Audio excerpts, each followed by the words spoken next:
Good afternoon, Dr. Shafi. Good afternoon. Very welcome here, and thank you for taking a few minutes to talk to us about yourself and myself. And so, we're all attending this wonderful meeting that we put up and was 2025, which is something which had a fantastic turn up. We've had 250 people hesitate and overcheering big water generals.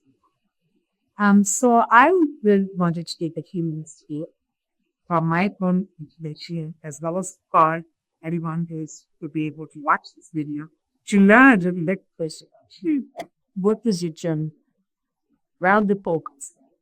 What was the education and how did you Thank you so much, for having me here. I have done my PhD in medical genetics, and my research focus was on cancer, particularly working on breast cancer, trying to understand the molecular mechanism of the cancer. That's what was my research. And during that time, when we were generating the data, and this is where I realized, this data becomes an important, how to analyze. In those days, we were trying to use some, very basic tools to do some analysis. And that's what got me interested into data analytics. And then, I decided for my postdoc to do only, where I can learn advanced tools to do the data analysis. And I got an opportunity in 2-3 places. I chose Karolinska Institute. Obviously, it's one of the premium institutions. And I was doing my postdoc in, computational medicine lab, and with my supervisor, who was that time part of the Nobel Committee. And there I got an opportunity to learn the data analytics, learn the machine learning, work with these deep and dense data sets, ultimately find the insights out of it. It was at the Karolinska, when we used to do some research and try to publish some work.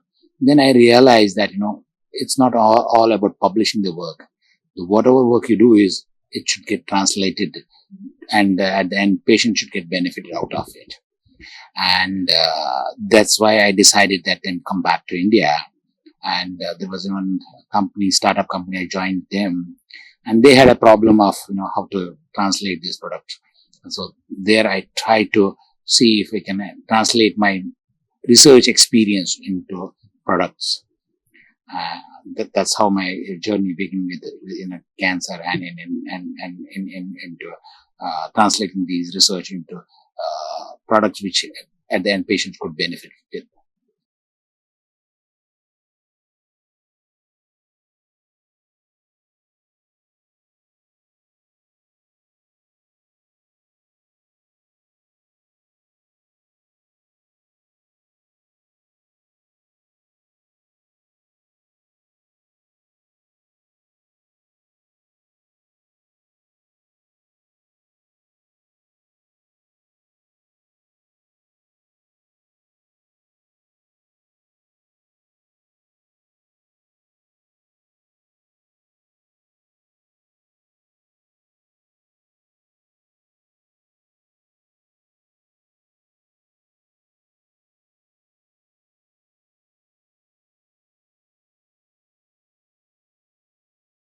Yeah, so it's one of my colleague who was working with me earlier, and she has joined Mohan. And then one day I got a call from her, that our CEO Mohan, he was here. That's what she said. Would like to meet you. Are you willing to meet? This kind of call. She said. I was somewhere in the middle. I said I'll call you back in some time, and then when I called her, and so she wants to meet Mohan the next day evening. It was very difficult for me, but since Mohan was flying back that day, I came, and it was just half an hour meeting, but the discussion went on for about 3 to 4 hours with Mohan and the team. That was my first interaction. And the same night, Mohan was flying back to San Francisco, and then next day when he reached, he called me and he said, I would like you to meet the other team members in the US virtually. And that's how we had an interaction. And I joined Mohan 6 years or more than 6 years ago. because the way Mohan was talking about, this is what I was interested in. I thought, it's a good place to work with. And it's all these years we're working and working. I hope we will keep working for many years.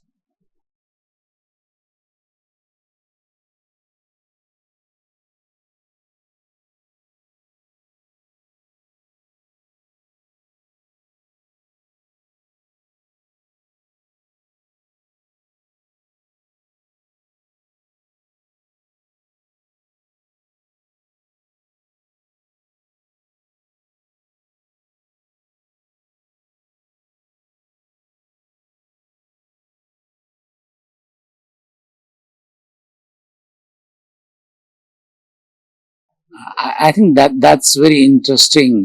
There was one meeting in Delhi, and I was flying from Mumbai to Delhi. With few minutes late, I missed flight, and then I was thinking whether I should go back or I should continue with this. And I tried to book another flight, but fortunately or unfortunately, I booked second flight on a wrong date, because by the time it was late 12 o'clock and day has changed. I didn't realize. I booked the flight and I checked in, and then I realized, oh, it's the other day. I had to wait for another 24 hours.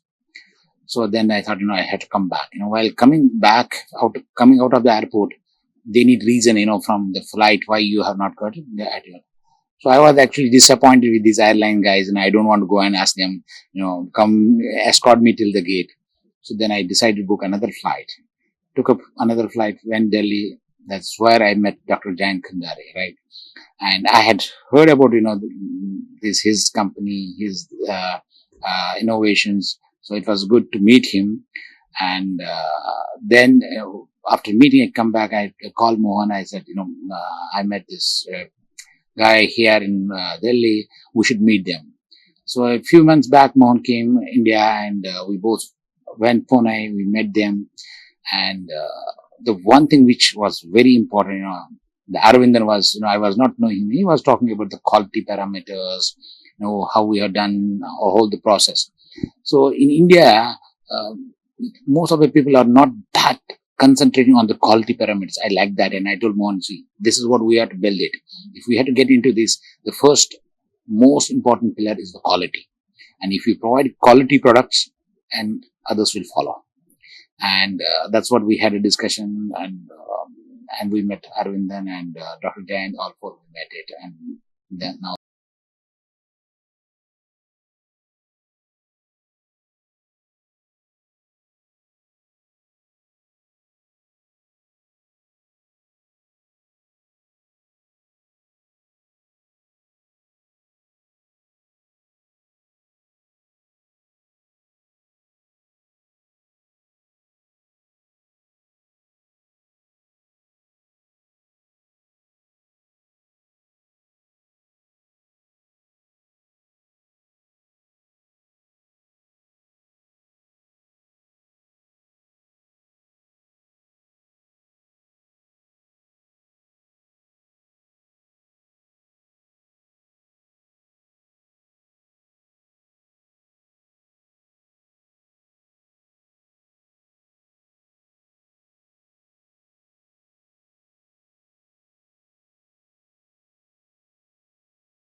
So before I talk about what is next, we have to understand why this 1080 gene panel. If we go 5-6 years ago, everybody was focusing on to identify actionable mutations or targets so that treatment can be given.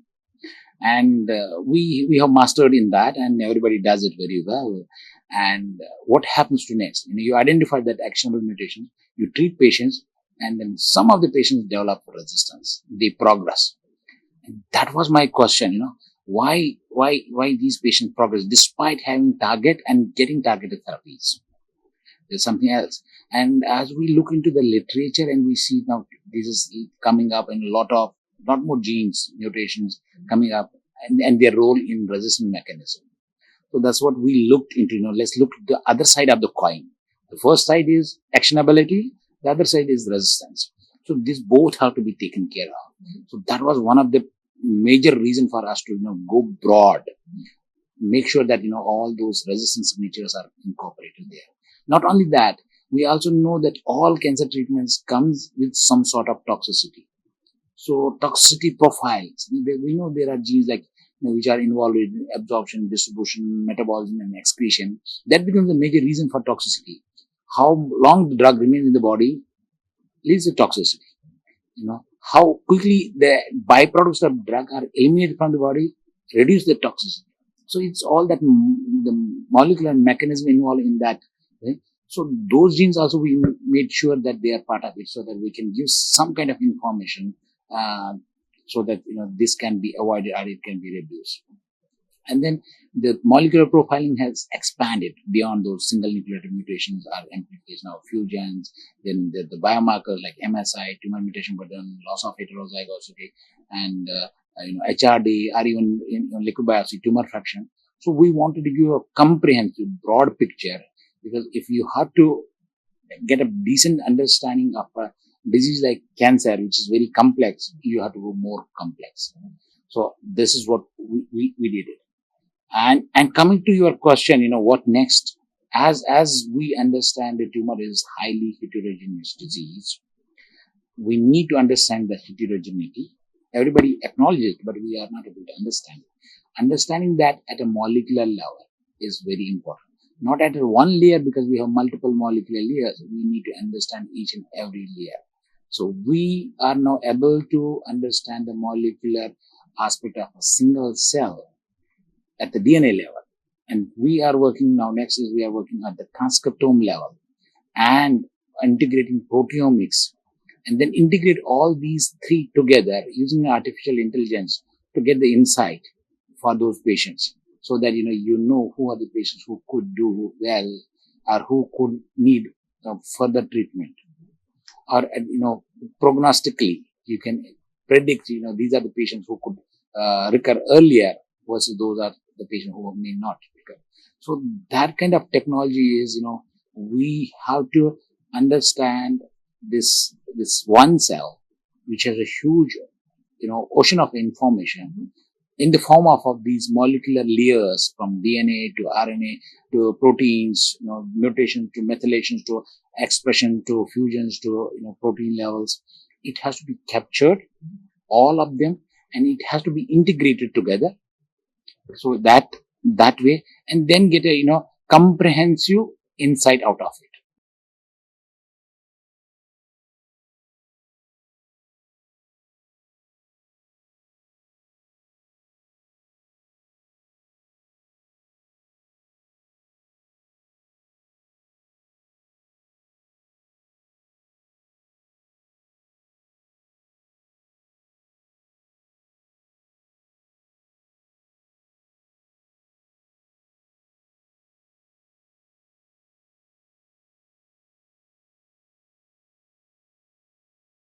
I think we have developed the technology, and now we have to ensure and show that the community that this technology is actually adding the value to the patients.